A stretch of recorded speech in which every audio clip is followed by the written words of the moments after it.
let's just jump right into it. This is Mr. Orange, and today we're going to be covering liquid cocaine inside aerosol cans. Here we go. First step, the recruitment process. Tourists are going to be asked if they are interested in actually bringing contraband through a port, whether it be by land, sea, or air. This particular group was flown from the US down to a resort. And now this duration could be anywhere from a couple hours at the resort to half a day, but not more than 1 day. So therefore, after they get established with an alibi for a story to tell, in case they need to actually manifest their actual travel plans to immigration or to customs. After they leave the resort, they get flown into a border town, this one being Tijuana. And so once they arrive there by air, they will be greeted by an escort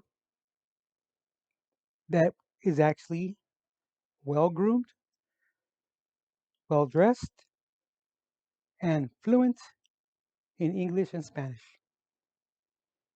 And he is in charge of actually chaperoning them from the airport to the next step. And this next step is where they actually uh, pick up the contraband. So they might get taken to a restaurant, they might get taken to a hotel, depending on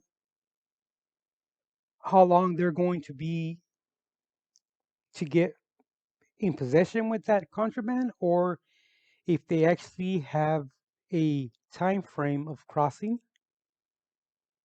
Uh, they have to actually their counter intel is more advanced than we can ever imagine. They can actually calculate how long a vehicle will sit in line until it gets to that inspection booth. Same thing with pedestrian. Same thing with which this actual group crossed through a bus lane. This is a dedicated lane where tour buses come by throughout the day and night and have to actually go into get off the actual vessel. When I say vessel, that's primarily what we call it because the fact that that driver of that vessel is in charge of the passengers that he's crossing. And it's through a commercial lane. So this is where it gets kind of vague, the actual laws, because the driver of that vessel is in charge of everybody and everything that's coming off that vessel. And everything must come off, and everybody that actually has uh, trinkets, they have souvenirs, luggage, they're responsible for actually taking possession and crossing that until they cross through immigration and customs by foot. And then they will meet their transportation at a designated area after clearing immigration and customs. So this particular group was coming in through the bus lane on a taxi, actually an airport taxi. And throughout Tijuana, there are numerous companies of taxis. And all these taxis have actual zones. So the yellow cabs might cover one zone, where the red ones cover other zones. The taxi from the airports are only allowed to transport through certain routes. They are not allowed to leave their actual zone to go work in the city. That is not permitted. They will get fined. And they've So they're lucky if that's all they get is a fine. Because if another taxi cab company finds that they're actually stepping into their territory, they're not, no, they're not treated that. They're not treated well at all. And so once they actually pick up the actual passengers to cross through the actual bus lane, this particular driver unloaded the bags and had the three passengers bring in their bags. They cleared immigration. So when they got to our table, which is customs table, they were asked to put their luggage on the tables, and you just start asking them questions. I won't get into a lot of detail because a lot of the stuff it's shouldn't be up to. I will bring up a couple of the red flag, but it wouldn't be cool to bring up a lot of the ones that we were actually. Yeah,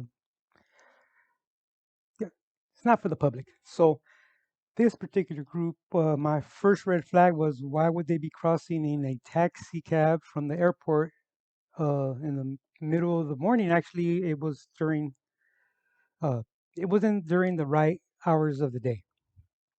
That was the first one. The second one was their flight, their traveling plans. Economically, it did not make sense. They were they were actually uh, flying across the country instead of just flying directly into the East Coast. They flew into Tijuana. From Tijuana, they were going to cross into the San Diego. In San Diego, they were actually going to retreat back to the East Coast. It's another red flag. So just little bits and pieces that you put together that don't make sense. Now, this particular group, they were cool and nobody was nervous. So that tells me that they did not actually know how they were bringing it and what they were bringing across. And just for not knowing that, that will bring your nervousness down because you have no idea how it was actually packed into your bag. If that was your original bag, sometimes they have compartments, so therefore they'll give you a different bag, but with your personal stuff inside. But this is not what happened here. There were actually multiple cans, and I'll give you another detail too.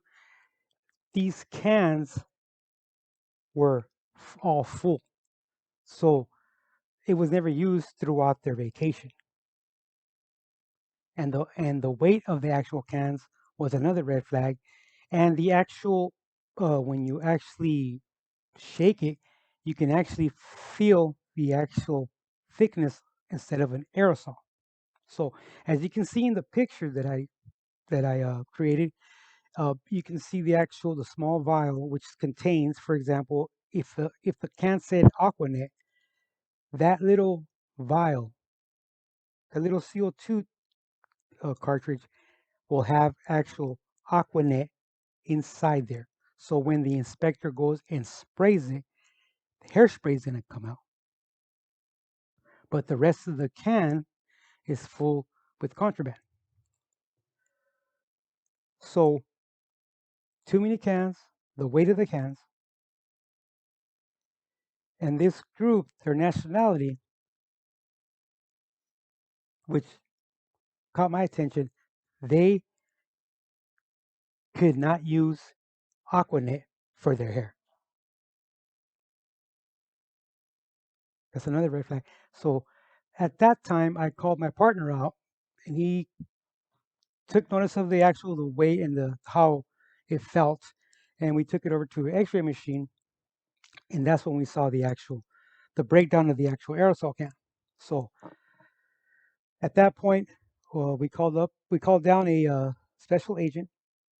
Uh, like I mentioned before, uh, they were not expecting any type of load this way. That's the way it came across, right?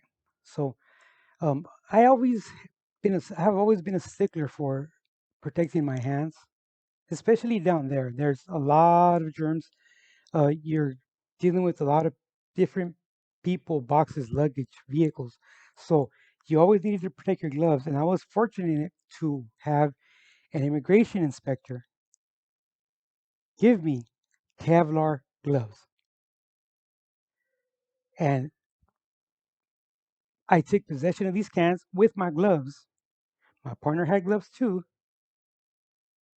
but the special agent made it a point that we had contaminated the cans because we actually held them with gloves. But it didn't make sense. But we're not going to sit there and argue with the special agent. We did not touch our hands. Our DNA never touched the cans. But, and this is just my opinion, they just needed an excuse just to end the actual uh, investigation with these particular passengers and uh, not pursue it in that aspect. They still pursued it into where it was going, maybe, or how it was, where it was going, how it was going, where did it actually uh, produce the aerosol cans? That I'm sure that they pursued that, but the passengers, no. They might have got him with another technicality, lying to an inspector, just anything that's also available, but not particularly for that load. Just for the fact that they didn't catch it. The arrogance. I'll say it right there. It's the arrogance of that particular special agent, and that happened a lot. And that happened a lot. And in future videos, we'll actually go into sharing intelligence.